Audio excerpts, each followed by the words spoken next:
2005년 12월의 어느 날, 나는 상하이 푸둥공항 티켓 카운터에서 서울로 가는 편도 항공권을 사고 있었다.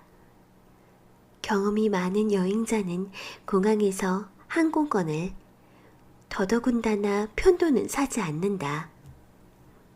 터무니없이 비싸기 때문이다. 하지만 나로서는 선택의 여지가 없었다. 추방당하고 있었던 것이다.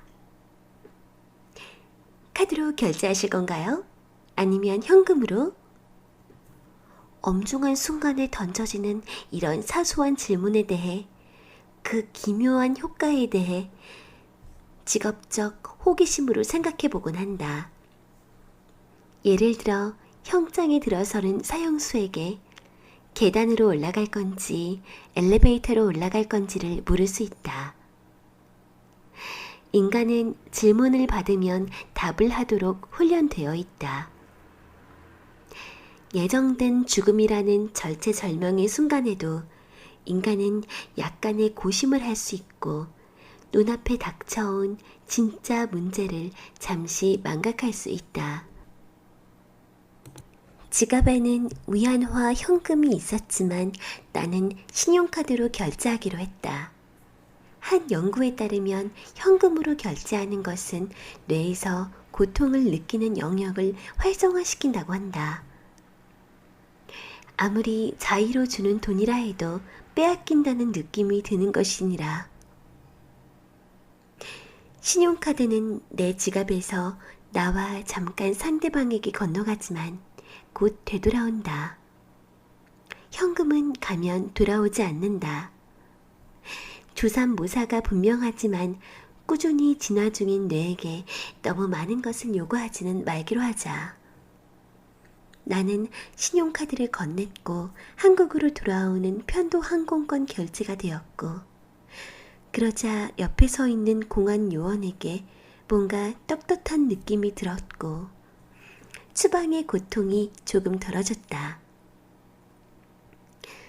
신용카드를 소유하고 있고 문제없이 결제된다는 것은 모국에서 내 신용이 멀쩡하며 추방 같은 일을 당해서는 안 될 사람임을 입증하는 것 같았다.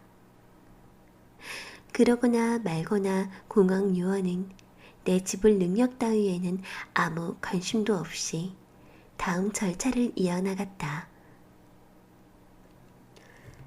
그로부터 2시간 정도를 말없이 게이트 앞 의자에 앉아 인천행 비행기가 탑승 절차를 개시하기를 기다렸다. 푸둥 공항을 이륙한 비행기는 상공을 지나 어둠이 깔린 인천공항에 도착했다. 짐을 찾으며 아내에게 전화를 했다. 어디야? 숙소에 도착한 거야? 아니, 여기 인천공항이야. 아내는 한동안 말이 없었다. 놀란 것도 당연했다. 아침에 출국한 남편이 저녁에 귀국한 것이다. 원래 계획은 한 달 여정이었다. 안 간 거야? 아니, 가긴 했는데. 무슨 일 있어? 어디 아파? 아니, 그게 말이야. 나 추방됐어. 그 무렵 나는 대학의 교수로 학생들을 가르치고 있었다. 학기 중에는 소설이 통 써지질 않았다. 겨울방학을 맞아 본격적으로 작업을 해보리라 결심하고 적당한 곳을 알아보기 시작했다. 상하이 푸둥지구에서 관광객을 상대로 민박을 하는 한국인들이 있었다. 투자 목적으로 사들인 아파트를 마냥 놀리기는 뭐하니 관광객들에게 단기로 빌려주는 것 같았다. 삼시세끼 밥도 차려준다고 했다. 해주는 밥 먹으며 조용히 글 쓰다 오기에는 적당해 보였다. 심심하면 상하이 시내에도 놀러 나갈 수 있을 터였다. 집 주인에게 이메일을 보냈더니 중국 공상은행을 통해 숙박비 전액을 선불로 입금하면 예약이 완료된다는 답변을 받았다. 집은 신축이라 깨끗했고 내가 쓸 방은 화장실이 따로 딸린 안방으로 전망 좋고 발코니도 붙어 있다고 했다. 사진으로 봐도 아주 근사했다.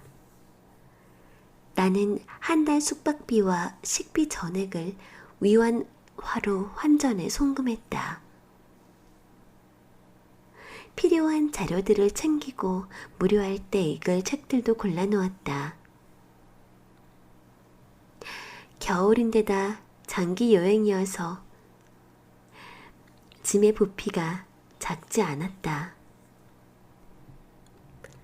나는 그 짐들을 모두 끌고 만 하루도 안 돼 집으로 돌아온 것이었다. 추방이라는 얘기를 들었을 때 아내는 내가 쓰고 있던 소설의 내용 때문일 거라고 짐작했던 것 같다. 난파된 후 북으로부터 잊혀져 혼자 살아남아야 했던 간첩의 이야기를 쓰고 있었던 것이다. 북한 관련 이슈에 민감한 중국 당국이 나의 입국을 막았을 개연성이 있다고 본 것이다. 그런 추측이 터무니없지도 않은 것이 빛의 제국은 그 후 미국과 프랑스, 독일, 일본 등 여러 나라에서 번역되었지만 유독 중국에서만은 당국의 검열 때문에 출판이 어렵다는 현지 출판사들의 전언이 있었다. 그러나 내가 푸둔공항에서 추방당한 것은 그런 동북아시아의 미묘한 국제 정세 때문이 아니었다. 국경을 넘는 여행자가 해야 할 너무나도 기본적인 준비를 하지 않았기 때문이었다. 입국 심사대에서 줄을 서서 주변을 살펴보니 같은 비행기에서 내린 다른 한국인들은 모두 여권과 함께 흰 종이를 한 장씩 손에 들고 있었다. 예감이 좋지 않았다. 실례지만 그 하얀 종이는 뭔가요? 이거요? 비자인데요? 아니, 중국도 비자가 필요해요? 필요할걸요? 저희는 단체로 다 받았어요. 중국하고 우리나라가 교류가 얼마나 많은데 비자가 필요해요? 그러게요. 근데 필요한 것 같더라고요. 주변을 들러보니 겨울잠에서 방금 깨어난 곰처럼 생긴 푸근하고 나른한 인상의 공안 요원이 보였다. 나는 줄에서 벗어나 그에게 다가갔다. 중국어는 전혀 모르니 영어로 물었다. 한국 국민인데요. 비자 필요한가요? 그는 부드러운 미소를 지으며 자기를 따라오라고 손짓했다. 나는 현지 공항에서 바로 도착 비자를 발급해주던 동남아 관광지들을 떠올렸다.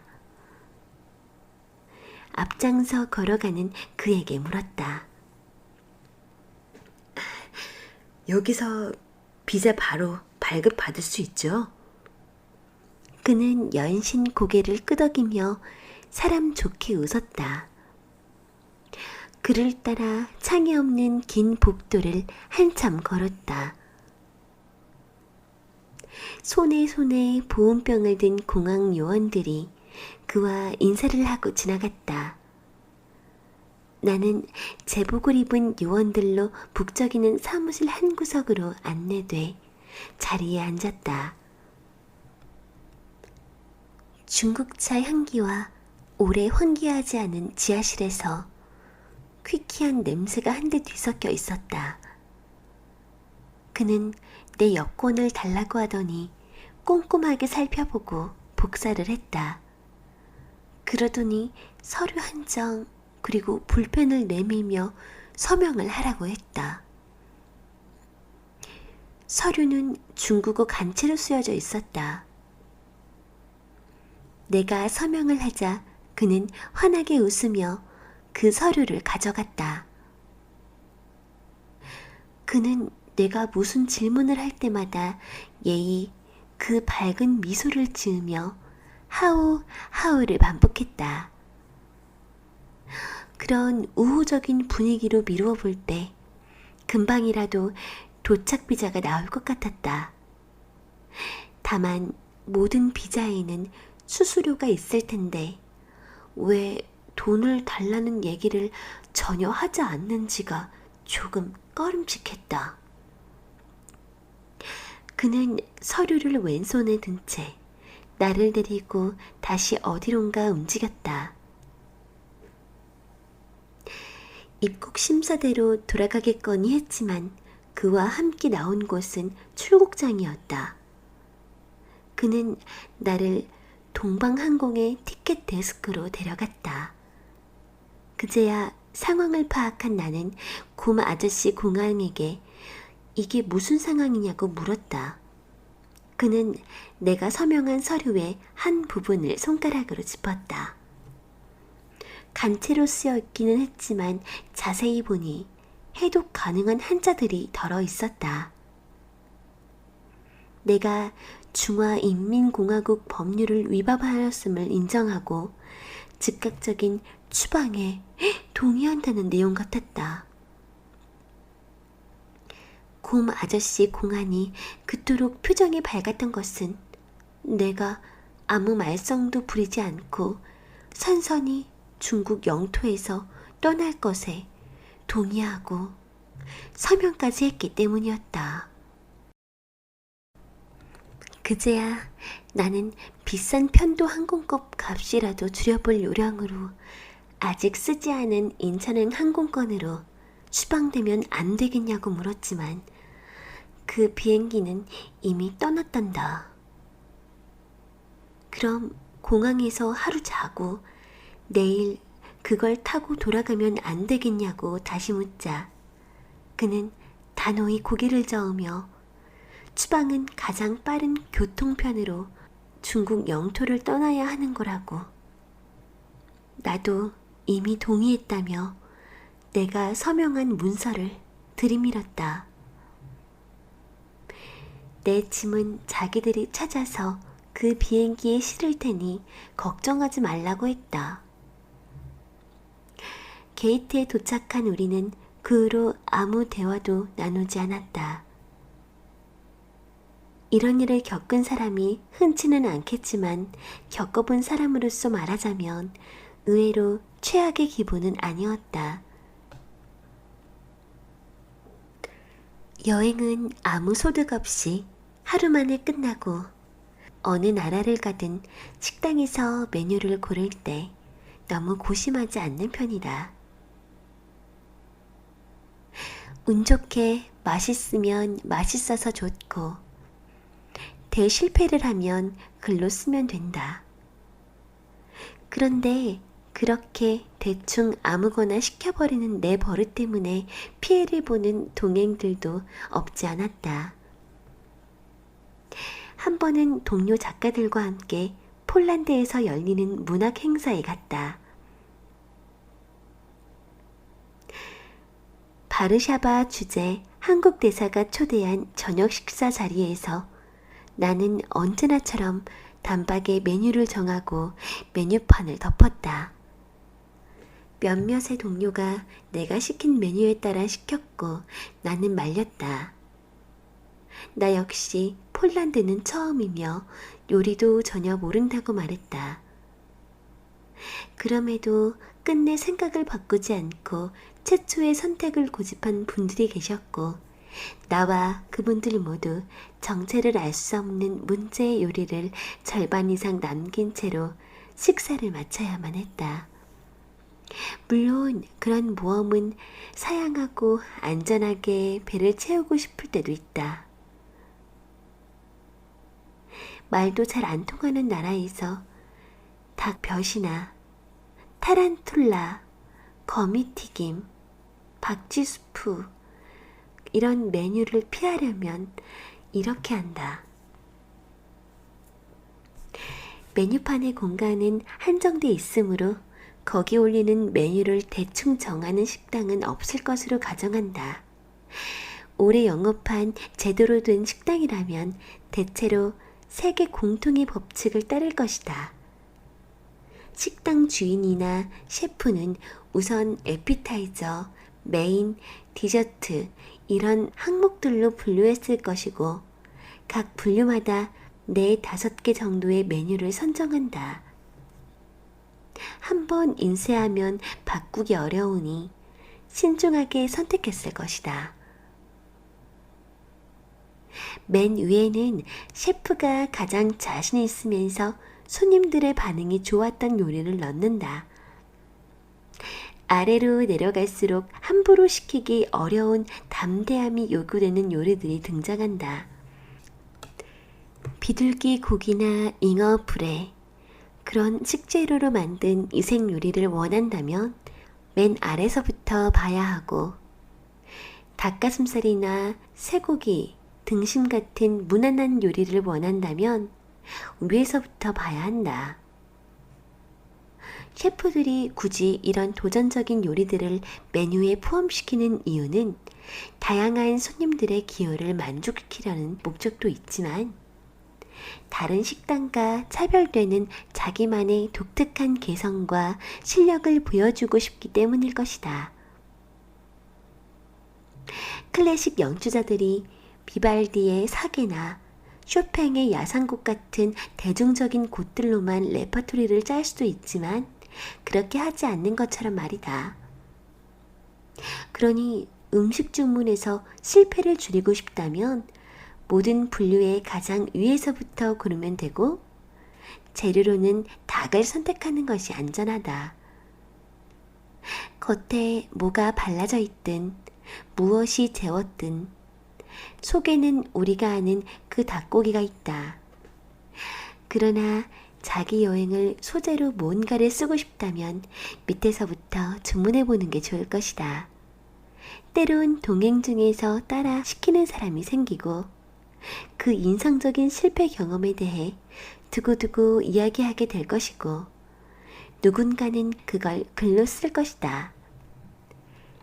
대부분의 여행기는 작가가 겪는 이런저런 실패담으로 구성되어 있다.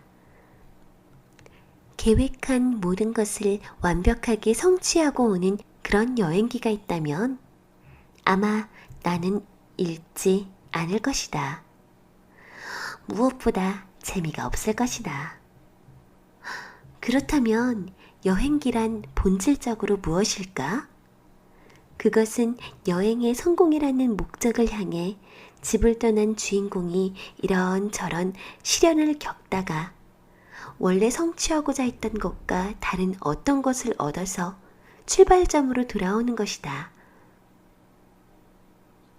마르코 폴로는 중국과 무역을 해서 큰 돈을 벌겠다는 목표를 가지고 여행을 떠났지만, 이 세계가 자신이 생각해왔던 것과 전혀 다르다는 것, 세상에는 다양한 인간과 짐승, 문화가, 제도가 존재한다는 것을 깨닫고 돌아와 그것을 동방경문록으로 남겼다.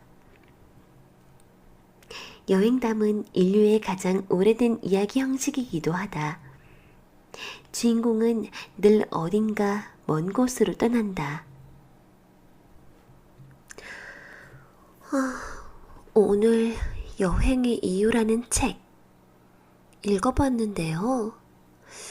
뭐랄까, 제가 입이 굳었는지 발음이 너무 안 좋아서 오늘은 진짜 힘겹게 녹음을 했던 것 같아요. 그런데 정말 여행이라는 것은 이런 알 수 없는, 예측할 수 없는 새로운 경험을 하기 위해 가는 건 아닐까요? 뭔가 여자와 남자가 다를 수는 있지만 여행을 가는 과정을 되게 즐겁게 생각하고 계획하는 것도 참 재밌고 신나는 일인 것 같아요. 그런데 때로는 뭐랄까 기분 전환할 겸 오늘 어디 가볼까? 하고 즉흥적으로 가보는 것도 참 좋은 것 같더라고요. 왜냐면 어디서 봤는데 말할까 말까 하는 건 말하지 말고 살까 말까 하는 건 사지 말고 갈까 말까 하는 거는 가라. 여기서 이게 참 맞는 것 같다고 느낀 적이 많거든요. 예를 들어 오늘이 쉬는 날인데 약속이 없어요. 근데 친구가 어디 가자, 가볼래? 하면 확실히 가고 나면 그 사이 그 과정에서 우리가 몰랐던 새로운 정보도 알 수 있고 무언가를 꼭 하나씩은 돌아오는 길에 깨닫게 되더라고요. 그러면서 인생을 배우는 게 아닐까 싶기도 하고 그래서 몸이 조금이라도 젊었을 때 여행을 갈 수 있으면 최대한 많이 가라고 추천드리고 싶어요. 나이를 먹으면 추억을 먹고 산다는 말도 있잖아요. 자, 그럼 여러분, 오늘도 꿀잠 주무시고, 다음 책은 어떤 걸 또 가져올까? 그럼 잘 자요. 굿나잇.